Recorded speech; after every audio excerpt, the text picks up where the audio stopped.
specialist this morning, Andrei Lankov, associate professor at Kookmin University, joining us on the program from our Seoul bureau. Okay, Mr. Lankov, let's talk about what took place here. What about these international findings? I mean, what does this mean for the North, really? Well, I would describe the North Korean action as strange, because in past, North Koreans have been very rational. They are often seen as irrational, unpredictable. Not the case. They always used to know what they were doing. However, over the last few years, maybe a couple of years, they began to do things which does not make perfect sense if you judge it from the long perspective. In this case, it's quite clear why they did it.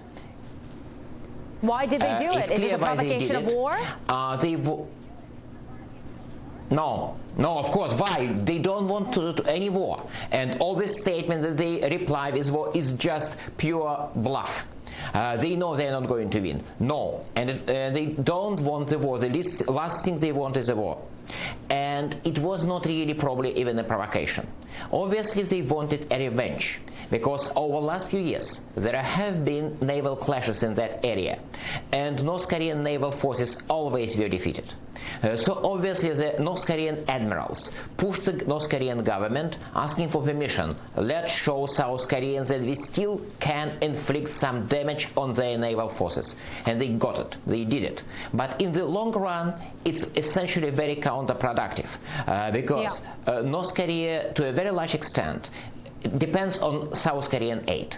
And chances to get more aid, they essentially evaporated for the next few years. Professor Lankov, I'm running out of time here. Let me just ask you, what should be the international response to this incident? I don't know what it should be. I'm pretty sure what it will be. Not much. Because China, and to a lesser extent Russia, will insist that they are not persuaded.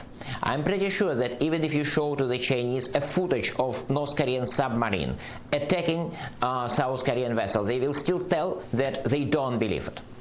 Because it's in Chinese interest to keep North Korea stable and operational, and they don't want to apply excessive pressure on North Korea. So what will happen? Well, we'll probably have discussion in the United Nations. The South Korean ambassadors will go here and there demanding international support, and then the story will gradually die out. Okay. Professor Lankov, thank you so much for your time. Thank you. Andrei Lankov, a professor at Kookmin University.